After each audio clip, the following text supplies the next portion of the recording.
Welcome in. It is Big Ten Today on a Tuesday. Great to have you with us. Dave Revson, Trent Meacham. We are counting down 12 days left in the regular season. It is truly crunch time. It's a long season. Last week of February, I just feel like the stakes are raised, every bit more here in the final weeks of the season. So that makes it exciting. Yeah, no doubt, particularly with how jumbled it is towards the top and middle of the Big Ten standings. A lot on the line each and every night. Let's start with our big story, and it is the one game for the Big Ten last night. Illinois did end a two-game skid, taking down Minnesota in Champaign. They never trailed in a 78-69 win that gave them a season sweep over the struggling Gophers. Balanced effort from the Illini, even without Terrence Shannon, who's still in concussion protocol. All five starters in double figures. Matthew Meyer leading the way with 22. This is not a game, honestly, that moves the needle, but it is not one that Illinois could afford to lose. This is one of those games that if you lose it, it's going to be counted against you. What did you take from their win? Well, first I'd say it's great to see Minnesota getting healthy because it's a far more capable team, and Jamison battled for 31 points. But he was great. Big-time shot maker, Dawson Garcia, you see the difference he makes. So it's good to see that. This is a capable and now far more competitive team. It would have been a different game a few weeks ago when this was supposed to be played. It would have been a walkover, I think. So Illinois did what they needed to do. No Terrence Shannon, but you see the depth that this team has. It's almost like you don't even miss your leading scorer because you have so many other pieces. Now, they didn't have much bench production. I think in the game, just one bench point for both teams. Yes, one bench point. Yeah. But you see the talent, whether it's Matt Meyer, Jaden Epps' scoring ability, RJ Melendez finding his groove a little bit, at least getting some good minutes. So that bodes well for Illinois. There's so many different guys they can rely on.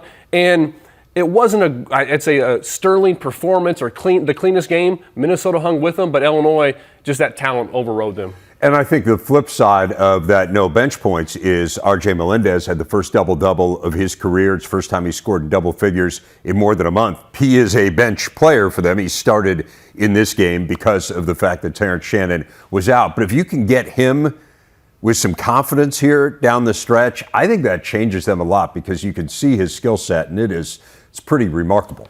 Well, he's a guy that can be effective without the ball in his hands. When you have Jaden Epps, Matt Meyer, Terrence Shannon, those are the guys, and Dane Danger too, those are their best scorers. They need the ball in their hands. RJ Melendez is a guy that can impact the game without the ball. And if he can shoot the ball, he struggled shooting the ball, so it's great to see him knock down a three. He's a good rebounder. He gets out in transition.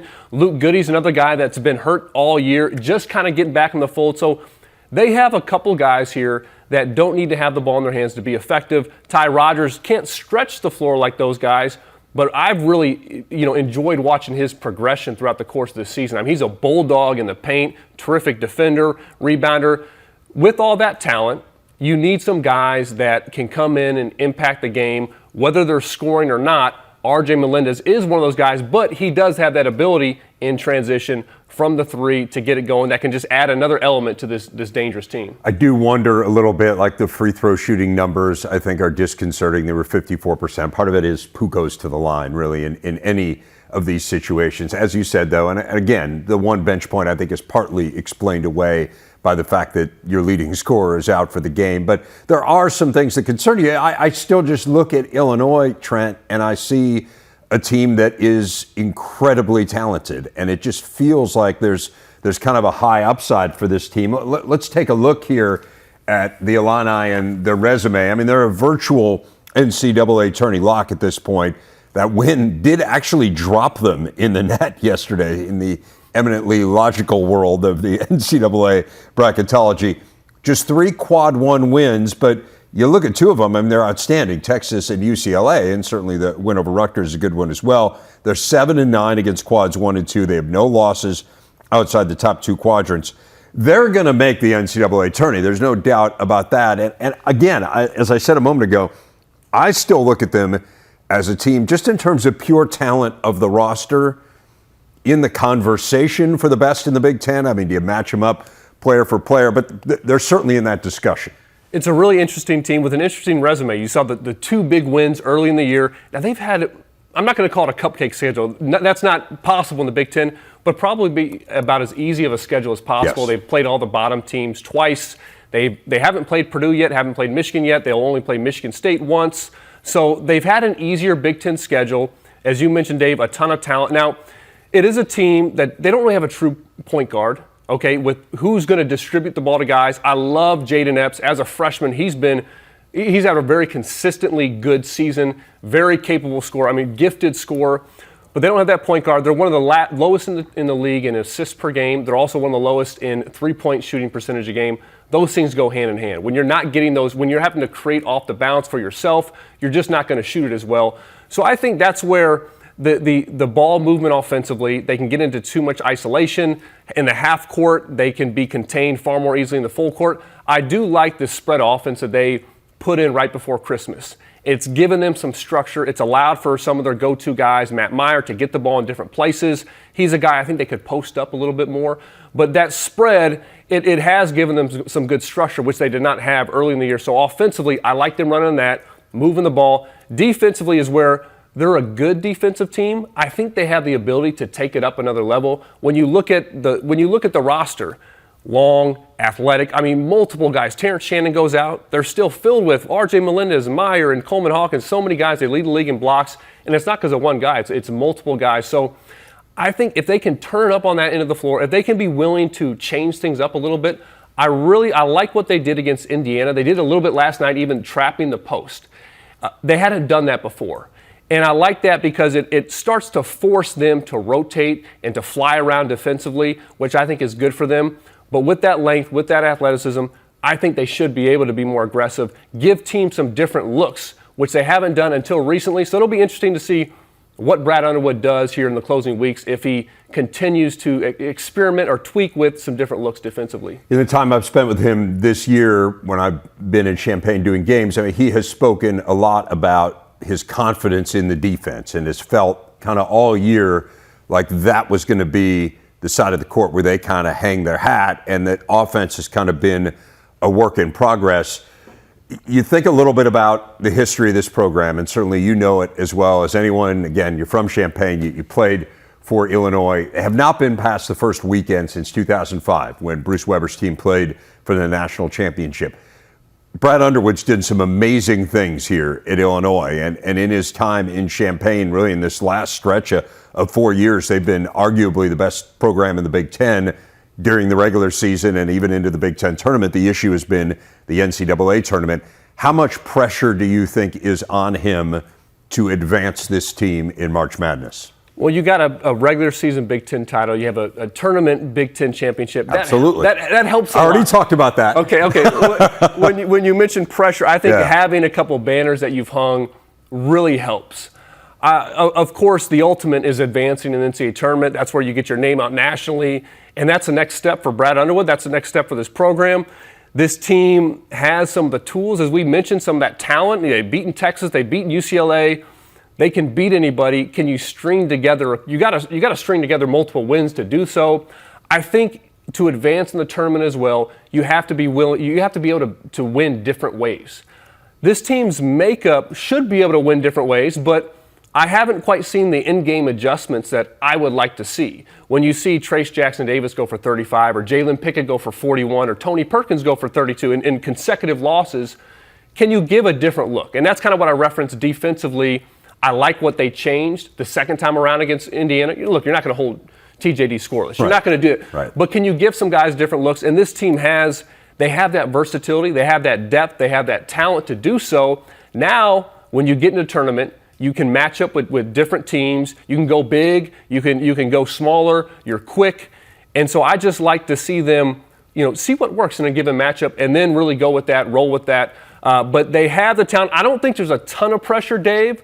But, of course, Illini Nation would love to see them make some noise in the big dance. Yeah, and I don't want to imply in any way, pressure not in terms of, like, he better win but I'm just saying, like, that's the one thing, as you say, that has to happen. They've had so much success. He's done an amazing job of recruiting, of getting people enthusiastic again behind this program, of winning the regular season, which I think is a fabulous accomplishment in this league, winning a Big Ten tournament as well. And, matchups are such a huge part of the NCAA tournament. You think about that Loyola game a couple of years ago. It was a profoundly bad matchup for them. And that's just kind of the way it goes. That's just the roll of the dice sometimes in the NCAA tournament. We'll see. I really like this team. I like them on paper. It's an intriguing and team. when they're at their best, I like them on the court too. Yeah. And we'll see whether or not they're able to make that move this year.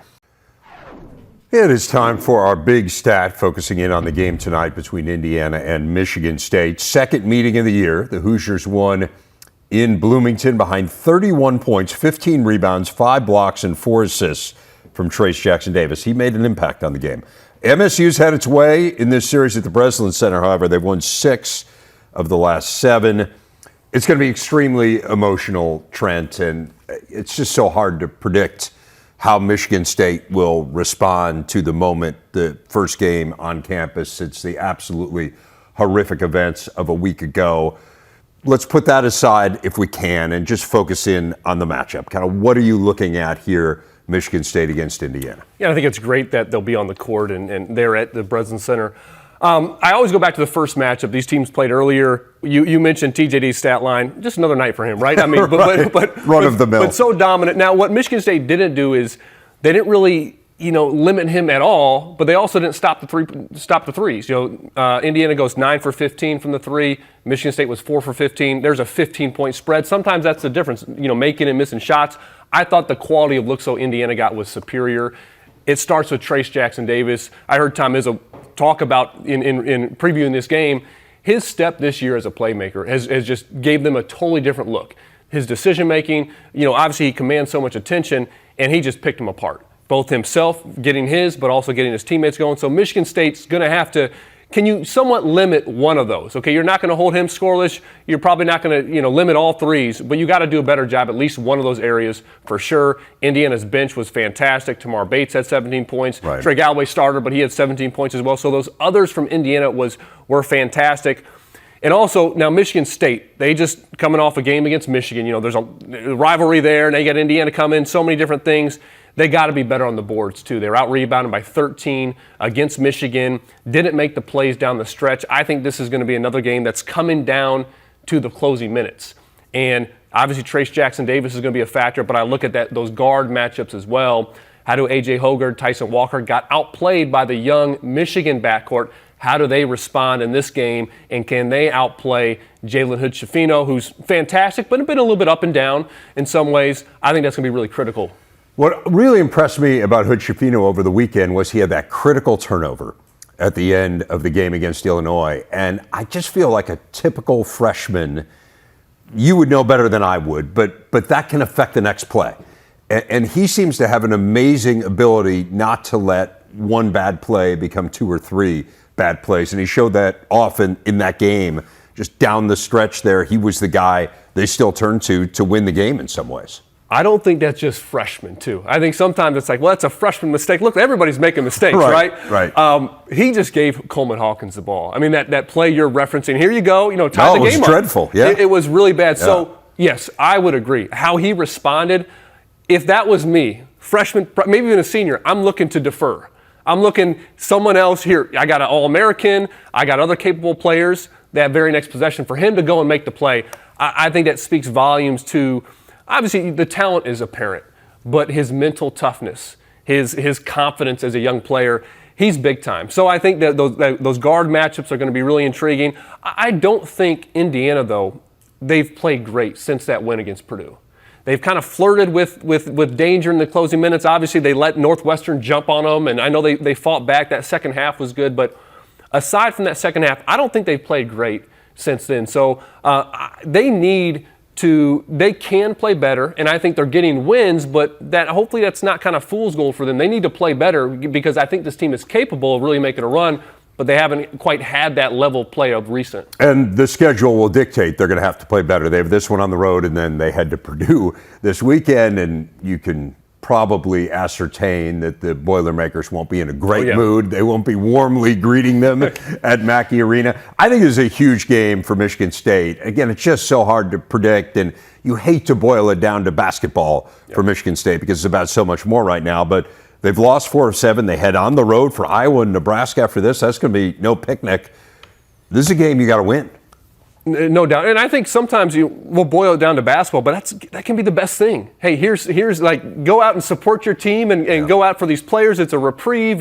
That can be one of the most beautiful things about sports. So hopefully that can be a rallying thing for the whole university. And as a team, there's no doubt they've had a tough schedule, probably the toughest schedule, non-conference, but also in the conference. They've had. I mentioned Illinois' easier schedule. Michigan State's been brutal, and also sometimes it's when you catch opponents. They've maybe caught some teams at tough times too. So can they avenge that first game? Can they get a win at home, get some momentum coming down the stretch?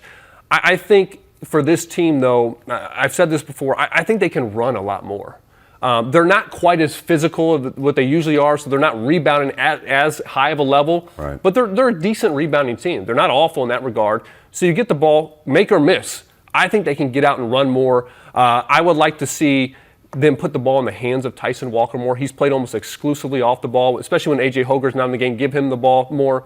Joey Hauser, Malik Hall really coming off strong games. Hauser's been consistent. So those guys are going to be a tough matchup for Indiana. I think especially those forward matchups really could be a strong point for the Spartans. The truth of the matter is they get a little stagnant in the half court. Part of that has to do with not having a great low post presence this year. They don't necessarily have a player they can dump it down to. The guy who is kind of the heir apparent in that 5 spot is Mady Sissoko, and you take a look at him. First time these two played, he could muster just 4 points. Still, his production is up markedly from a year ago when he was just a bit player behind Marcus Bingham. As we learn in today's edition of our Big Spotlight, Sissoko's come a long way, literally and figuratively.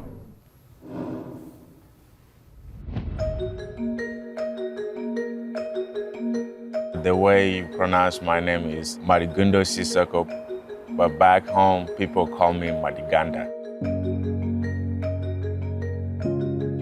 I'm from Mali, West Africa. My main village name is called Tangafoya. I'm the youngest of a 10 kid, the 6 sister and the 3 brothers. My older brother's name is Solomon, who's a military, who met Mike, my guardian. I practiced as a CPA for many years and had the opportunity to manage an ophthalmology practice in Provo, Utah. And a good friend of mine approached me about seeing if I could help organize a trip to Mali, Africa, because this part of the country had never seen eye doctors.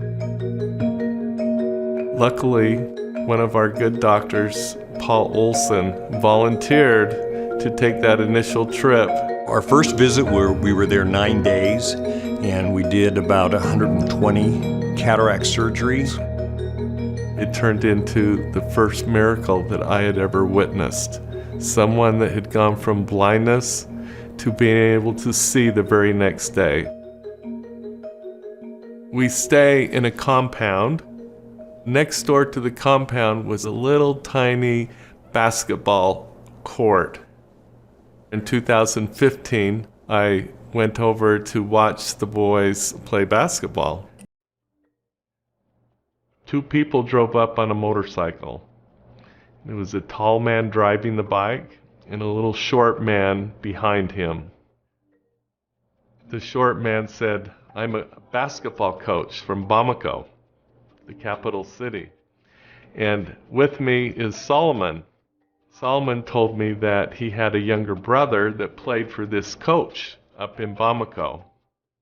"We heard that you were here with your group of doctors, and we wanted to come and meet you and tell you about a couple of our players that we feel are good enough to go to America."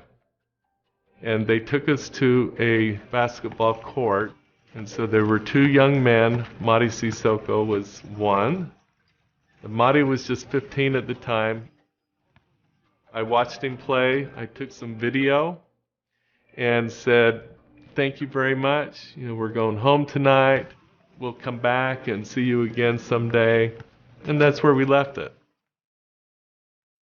A few months later, I get a phone call that there were many teams from Europe interested in having Mady come over and play for them. And that perked my interest. And I went straight over to Dr. Olson's office.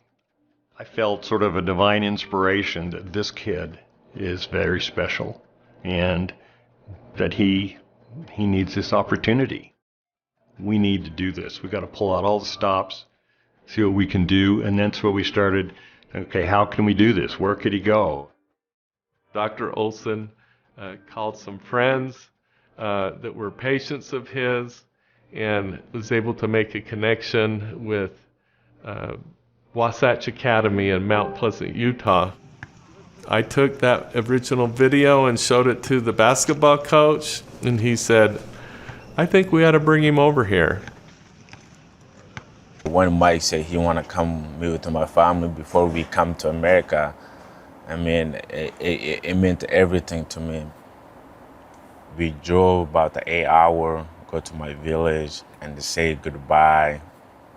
It was an exciting moment, also the sad moment, because that was my first time ever leaving my family to go somewhere like that. When I got Utah first, my mind, I was just saying, wow, this is crazy. Coach Condi at Wasatch Academy, the thing he told us right off the bat is this kid's got everything you can't teach, but his basketball IQ is just about zero.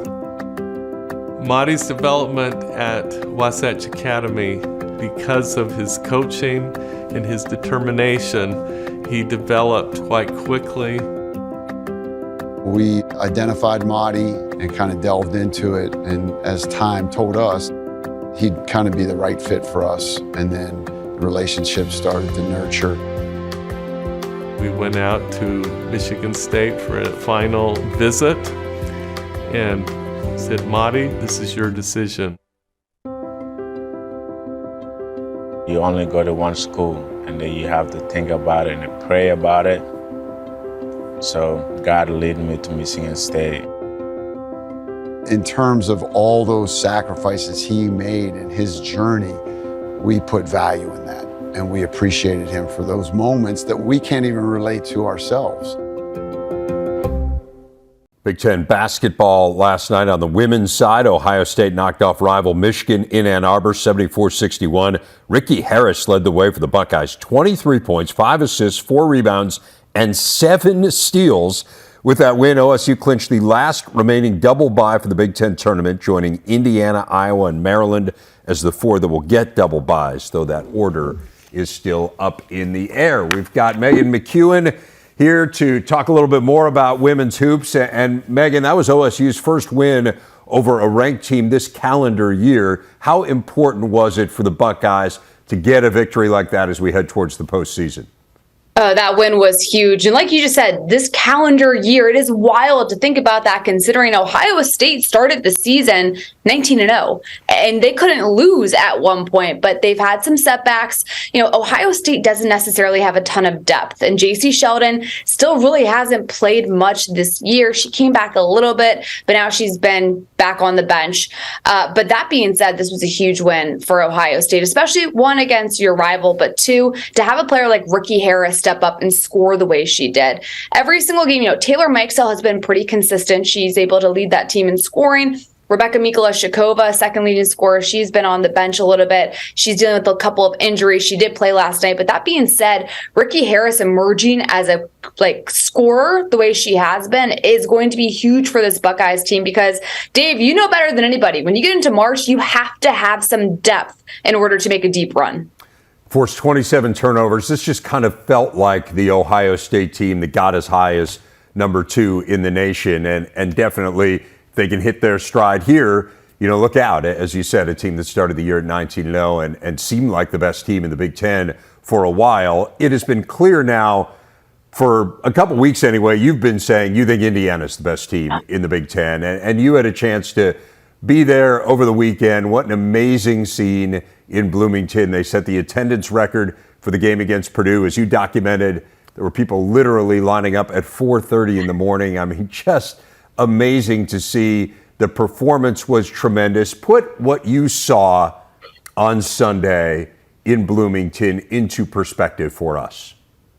David, it's hard to do it without getting kind of emotional, to see this type of interest in support for women's basketball. I've been around the game my whole entire life with my father as a coach, and I've never seen anything like what I saw at Indiana on Sunday. 17,222, I believe, was the final number, a sellout. But when I drove up to Assembly Hall, I couldn't get my car into the parking lot because people were wrapped around the block. It was as if they were standing in line for a Taylor Swift concert or something. But that's the type of interest that Indiana has garnered, and it's well-deserved. The Hoosiers, by far to me, are the best team in the Big Ten, and they also are the team that has the best chance of getting to a Final Four. They have depth, they are disciplined, and they have multiple weapons that can score in multiple ways. And that's going to be massive down the stretch. To have almost 5 people averaging double figures in scoring is huge. Not to mention, Indiana's inside-outside game is fantastic. Mackenzie Holmes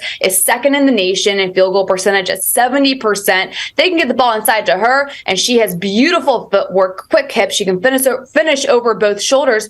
But then Indiana now has 3-point shooting. That's not something they necessarily had consistently and as lethally a season ago, but between Grace Berger, Chloe Moore-McNeil, Sarah Scalia, Sydney Parrish, Yarden Garzone, I just named 5 guards that can knock it down from 3. Indiana has just become so difficult to guard because you truly have to pick your poison with them. 14 straight wins for them now. They're 9-0 against ranked teams. And noticed yesterday, Megan, that they got a number 1 vote for the first time, not only the first time this year for them, first time for anyone other than South Carolina all season. They've been the unanimous number 1 all year, but got a scare from Mississippi, went into overtime with the Rebels, and it really speaks to the respect that Indiana is garnering nationally.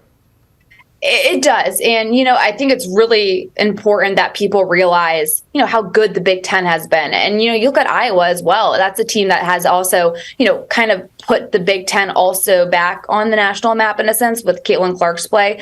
But Indiana, again, just the depth that they have, that discipline, and the fact that they have veterans, it's the key to success. And I think I told a couple of people at Big Ten Network earlier this week, after watching that South Carolina LSU game, I really think Indiana could match up well against the Gamecocks, simply because I think Indiana's guards are quick enough to stay up with South Carolina's guards. And I think that's going to be a fantastic matchup in the post between Aaliyah Boston and Mackenzie Holmes. I'm just trying to speak that matchup into fruition because I think it would be a fun one in the NCAA tournament. But truly, this Indiana team it's so unique because they are elite at controlling pace of play.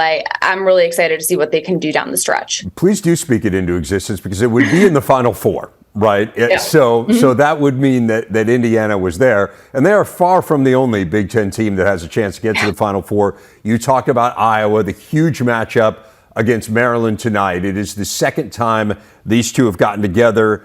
If Iowa were to win, they would be a 2 seed in the Big Ten tourney. And of course, then they would still have a chance to share the Big Ten championship with Indiana. Give us a sense of this matchup with Maryland, what you're watching on both sides.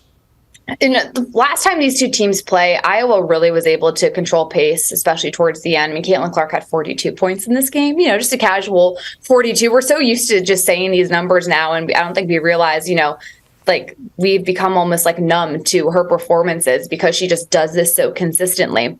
But I think what's going to be key in this matchup is Maryland's just going to have to find a way to slow down pace with Iowa.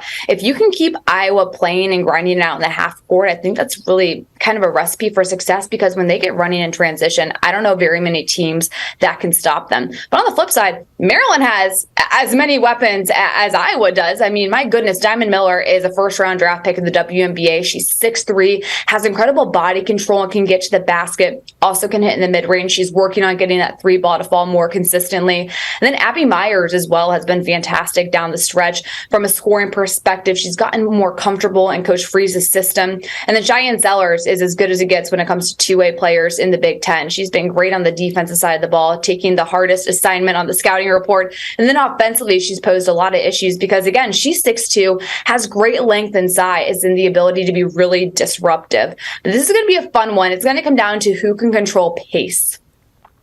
Yeah, it should be a great game. And again, second matchup of the year. As you said, the first matchup with Clark and Sinano combining for 70 was just hard to stop that. Hard to stop. It is really hard to win when the other team has two players who combine for 70 points. And again, huge games for both these teams coming up later in the week. Maryland takes on Ohio State. And of course, you got the second game between Iowa and Indiana, which is going to be hugely anticipated. And all of that just a precursor to the Big Ten tournament, which is coming up next week in Minneapolis. The depth of this league, the quality at the top is really remarkable. It is unlike anything we've seen. It's kind of been building to this, but this kind of feels like the crescendo year for the Big Ten, at least for now. Maybe it surpasses it a year from now. But give us a sense for what you're watching in Minneapolis coming up next week. It's so true how good the Big Ten has been. And the league has been great for the last couple of years. The league's always really good, but especially this year, to have as many teams as the Big Ten has had ranked in the top 25 consistently throughout the year. I believe at one point they had 5 teams ranked in the top 15. It's just unbelievable the consistency that these teams are playing with, the depth, the pace, all of the things. And ultimately, there's great coaching in the Big Ten from top to bottom. You really are a premier conference because not only are you attracting the best players, but you have some of the best basketball minds who are in charge. It's like watching a chess match in a lot of these games, halftime matchups or halftime adjustments rather, that you're kind of seeing take place. But I just think overall the product between the level of talent on the player side, the IQ coaching on that side of things, and ultimately just the competition has been awesome. It's fun to watch these players have so much passion when they're out on the floor playing. I had the Rutgers-Wisconsin game last night, and that ended up being really close for a long time. Wisconsin looked great down the stretch. And just even the teams that are in the bottom of the standings really do, have a chance any given night to compete with the top of the league just because of the parity in this conference. Claire, Wisconsin is getting better here as they try to rebuild that program. And again, as you say, the very top is just incredible. 5 of the top 16. Again, the Big Ten Network is your home for the women's basketball tournament. Well, the first 12 games, first time it's ever been in Minneapolis, and Megan will be a huge part of that coverage. Looking forward to it. Looking forward to seeing you in here later today. Megan, thanks a lot. Really appreciate it. Thanks, Dave. Looking forward to it. Here is the up to the minute bracket. We would tip things off with Minnesota, Wisconsin, and Northwestern Penn State a week from tomorrow. The other 2 matchups that would be set as of now, Michigan State, Nebraska, Rutgers, and Purdue. Michigan and Illinois have both wrapped up single buys. And again, the double buys, as we said, are set. We just don't necessarily know the order, outside of Indiana definitely being the 1 seed. Hot off the presses this morning, Mike DeCourcy's latest bracket. 8 Big Ten teams in all, down from 9 on Friday. Wisconsin dropped out. Purdue remains a 1 seed. Indiana's a 4. Northwestern and Iowa are 6s. Illinois and Rutgers a spot behind them. Maryland and Michigan State are 8 seeds. So everyone in the top half of the bracket. Trent rejoining me now, and you've kind of divided that group of 8 into 2 tiers, a top tier and a second tier. And I know you want to kind of take me through like what you're looking for from these teams here, what you've seen, what's impressed you, and what you think maybe they need to do a little bit differently as we head into the home stretch here. Let's start with that top tier. How do you define the top tier first? Well, I got Purdue, Indiana, and I got Northwestern in there as well. I don't care if Mike's got them as a 6 seed. I think they could potentially even rise up to a top 4 seed. But starting with Purdue, number 1 seed right now. What they have great role players in terms of they played their roles. We've talked about that all season. Matt Painter's done a great job. But some of these role players need to become more basketball players at times. Teams are selling out on Braden Smith, doubling him 94 feet when Ethan Morton, when Brandon Newman, Fletcher Loyer get the ball with an advantage, play 4-on-3. They need to find opportunities to be aggressive and make teams punish pressing and selling out on Braden Smith. For Indiana, I think the key is it sounds like Xavier Johnson's coming back soon. Now, how do he and Jalen Hood-Schifino coexist together? I think is going to be really important. Picking their spots, kind of one after another, I think that'll be key. But also, I want to see them pick up their defense a little bit more. I think they have the tools to do it. Xavier Johnson is a guy that likes to press full court. And I think for him, how does he get back in rhythm? It's on defense. It's not making shots. It's extending pressure 94 feet, really emotionally getting invested, putting a little bit more pressure and being aggressive on defense. They have other guys, Trey Galloway, that can do that as well. I think if they do that, led by Xavier Johnson, that'll allow him to get in the flow. And then if he and Hood-Schifino can coexist, watch out. I mean, really watch out for the Hoosiers. Finally, this top tier Northwestern, they're in there right now. I mean, their quality of wins stack up with anybody. I think it's all about maintaining their edge and confidence, okay? Twice this year, they've dropped 2 games, and they've responded beautifully. How will they do that here coming down the stretch? I don't think they're going to win out, Dave. They have this great stretch here. Brutal schedule. Yeah. So how do they respond mentally after dropping a game or two? I think is going to be so important for them because it's going to happen. I expect them to respond well. I think Boo Booey's leadership, I mean, he's, to me, from the outside, looks like one of the best leaders in this conference. So I think they'll respond well, but that's what I'm looking forward to. No, we've been saying this for weeks. They have the hardest remaining schedule, according to Bart Torvik, and yet they've won 5 games in a row here, but it is really challenging now. 3 of the last 4 on the road against teams that basically don't lose at home starting Thursday against Illinois. So the rest of the teams are in that second tier. The other 5 teams that are in the NCAA tournament right now. Let's start with Iowa and then just kind of take us through here. Iowa, this is year after year. It's defense, okay? They're last in the league, giving up almost 50% field goal percentage in conference play. They got to be a lot more connected and disciplined on the defensive end because they're so good offensively, but they have to get stops defensively. And then we got Illinois next. We talked about them a little bit. I think, again, I talked about Maryland in terms of, Illinois is similar. They take 25 threes a game. They shoot under 30% from the three-point line. Yep. They got to play inside out more, and I think defensively they can turn it up a notch as well.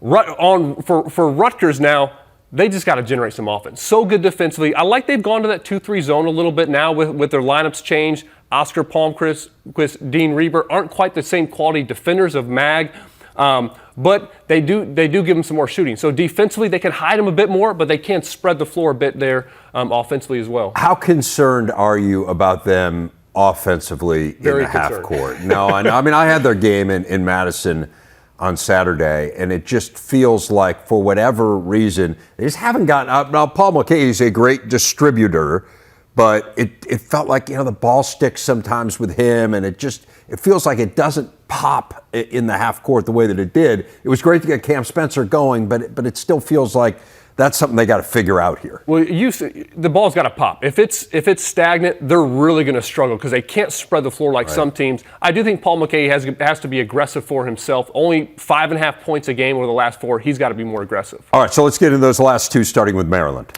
Maryland, similar to Illinois in terms of moving the ball, okay? Last in the league in assists per game, a poor three-point shooting team. They got to move the ball. And then defensively, they got to play with the same intensity away from home that they do at home. Yeah, that's the thing that does concern me. Just when you get into NCAA tournament seeding. You're not home. Yeah, and it's not going to be held against them. They've won 1 conference road game, and the committee has talked about that through the years that, hey, this is a big part of proving to us, they're going to make the tournament. There's no question about that. But kind of, do you maybe get knocked off a seed line? They've got Ohio State and Penn State on the road. A Penn State game will be against a desperate team, no doubt. But can you maybe figure out a way to pluck one of those? And then finally, Michigan State, a team we haven't talked a whole lot about other than the matchup tonight. But where do you see the Spartans here heading down the stretch? I think, I'm going to say it again, their adjusted tempo is over 300 in the country. So they're playing at a very slow pace. That is not a Michigan State ball club. I think this team is suited to play in transition more.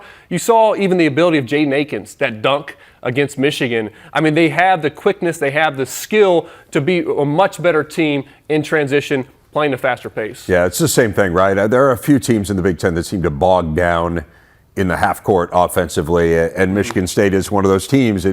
Historically, a team that loves to run, but hasn't done it as much this year for personnel reasons. Wrapping things up here on Big Ten today, we told you Mike DeCourcy has 8 teams in the tourney right now. Wisconsin and Penn State just outside the dance, among the first 4 out. In fact, Wisconsin is the first team out of the field. And Michigan still with some work to do just to get into the discussion. So as we wrap things up here in our final few minutes, Trent, I want to get your thoughts on that group. Let's start with the Badgers. Again, they were in as of the weekend. They lost at home to Rutgers. What do you need to see here from Wisconsin? I think every game they'll be teetering right on that bubble. Only 62 points a game in the Big Ten play. Okay, this is a good defensive team. They got to be better offensively. The guy I'm looking to is Chucky Hepburn, just 8 points in their last 2 games. And for Chucky, I think it's got to be all about get 2 feet in the paint, okay? It's not about his jump shot. He's going to have to force some things, just how they play offensively. But I think he needs to focus, can I get 2 feet in the paint Once I'm there, he's a strong guard. He can finish for himself. He can get fouled. He can kick it out to his teammates. This is a better three-point shooting team than they've been. So that's got to be his focus. I think that'll help this Badger team. It is hard to overstate how important tomorrow's game against Iowa is, a game you can see here on the Big Ten Network. Again, a Badgers team that's made 22 of the last 23 NCAA tournaments. Penn State, meanwhile, trying to get in for the first time in a dozen years. What are you watching here from the Nittany Lions, a team that is also teetering on the brink here? Can they keep this Jalen Pickett magic going a little bit? That would be nice. He's been so good all season, yeah. but last week, 36.5 points a game, Crazy. 8 assists a game, just manipulates the entire offensive scheme for the Nittany Lions. So he was fantastic. I think, though, defensively, this is a team, I mentioned this with a few others, they can be a little bit more aggressive because while they don't have size, they are quick, and they're quick across the board. I think they could be more aggressive on ball screens. I think they could pick up the pressure. You know, a guy like Kanye Clary's now playing is a threat out there. They have that quickness. I'd like to see them just be more aggressive defensively, kind of wear down some guys, especially if you're going up against a Jameer Young or someone like that. Again, they have 4 quad 1 games left, and that's what you want when you're in that spot. You want opportunities. They only have 2 quad 1 wins. I mean, North Carolina has none, and people are talking about them as potentially being in the bracket. So there is still a chance and a legitimate path here for Penn State. I think the same is true of Michigan. They've got 3 quad 1 games left. You just got to go out and win them. But what you want right now is opportunities down the stretch, and Michigan has them. And personnel-wise, Trent, I still look at Michigan and I say, this feels like a team that could play its way in. I think that if they get in, too, they could make a little run. They could win some games in the tournament. I really like how they're playing, and this is a different team from a month ago or so.